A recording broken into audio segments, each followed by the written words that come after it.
thanks for staying with us. Now, last week, the Zimbabwe Stock Exchange said companies listed on the exchange now have the option to present their financial statements in US dollars.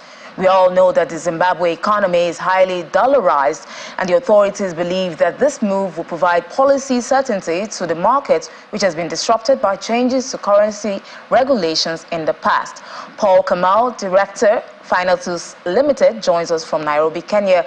Good afternoon, Paul. Can you tell us this move by the Zimbabwe Stock Exchange for companies to report financials in local currency or in US dollars has been commended by some analysts, but how are local businesses and investors reacting to the news of adopting dollars for reporting?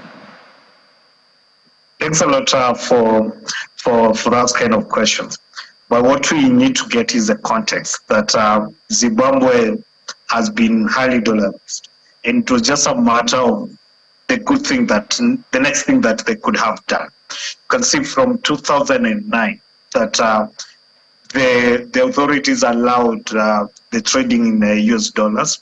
There have also been effects of the companies being allowed to transact in dollars.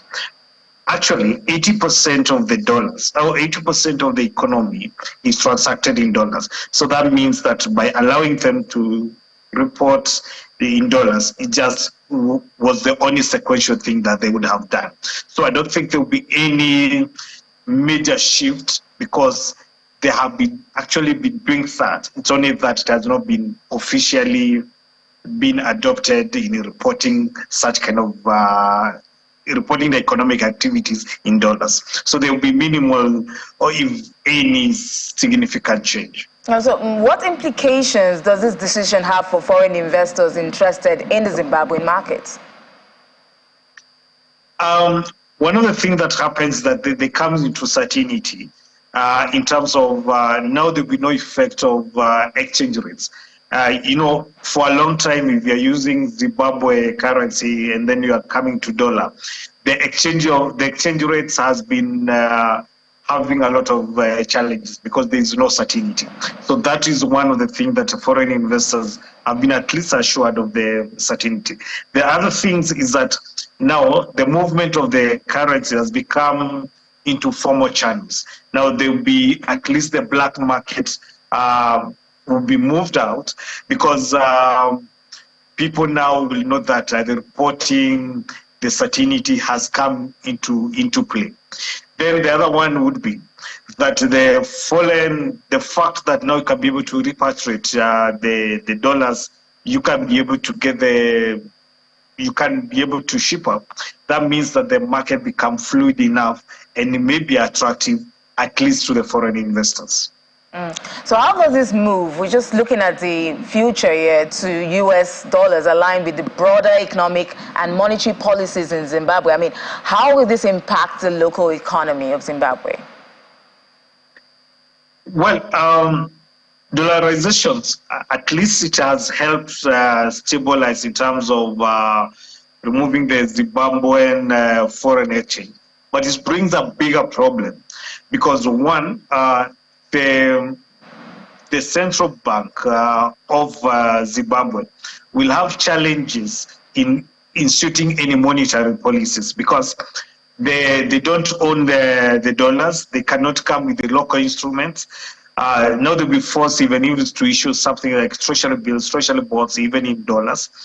And this happens that by this effect and dollarization in full, the Zimbabwean currency will be no longer a store of value, will be no longer unit of measurement. And finally now, what will happen is that it will no longer be means of exchange. What does it mean is that anytime the currencies of Zimbabwe to reintroduce it will be a big challenge. History has been, if you have been following the economic history, is that any country that has ever gone to this path, it's always very difficult to come back into adopting their local currencies. So it is, at the moment, I think it will be, Zimbabwe will find them in a fix if they'll ever want to come back Then the other thing will be that the local companies will be forced to look for the dollar. But in case a company does not transact in dollars, then it will be a challenge for them to transact.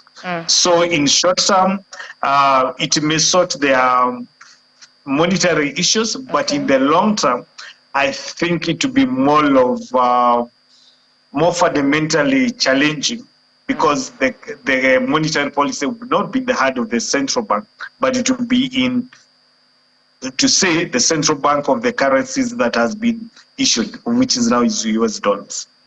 Thank you so much, Paul Kamal, Director of Finances Limited from Nairobi, Kenya, for sharing those insights and your perspective on the program. Thanks a lot.